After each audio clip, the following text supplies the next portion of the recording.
کیا یہ اس پوزیشن میں ہے اپوزیشن کہ آپ کی حکومت کو گرا دے؟ میں سمجھتی ہوں کہ یہ خواب دیکھتے ہیں، کیونکہ میں تو ان کے ثالث کو سوچتی ہوں. ثالث ان کا ہے مولانا فضل الرحمان. ڈی آئی خان کی میری سکولنگ ہے، اور میں وزیرستان سے بھی تعلق رکھتی ہوں. مجھے پتہ ہے مولانا فضل الرحمان کا کردار جب وہ مسرت شاہین کے گھر کے اندر بکرے کے بچے پھنکوا کے اور اسے چوکے کے ذریعے تنگ کیا کرتا تھا. یہ تو ان کا ثالث ہے. جب یہ آپ ذمہ داری سے بات کہہ رہی ہیں؟ میں ذمہ داری سے عبد الخیل کے رہنے والے پہاڑ پور کا ان کا گاؤں ہے، ہم وہیں پر رہتے تھے، مجھے پتہ ہے.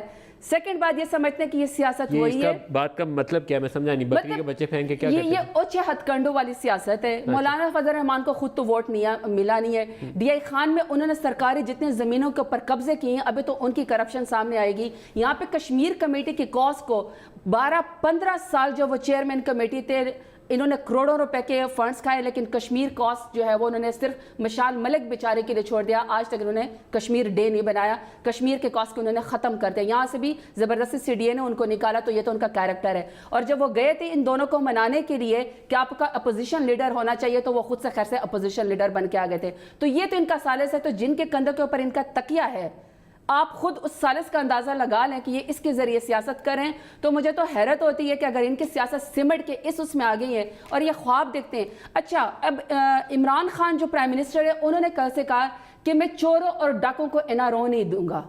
مجھے سمجھ نہیں آتی کہ پیپلز پارٹی اور پی ملن کے کیمپ پہ کس بات کی آگ لگی ہوئی ہے. اس کا مطلب آپ مان رہے کہ آپ چور ڈاکو ہیں؟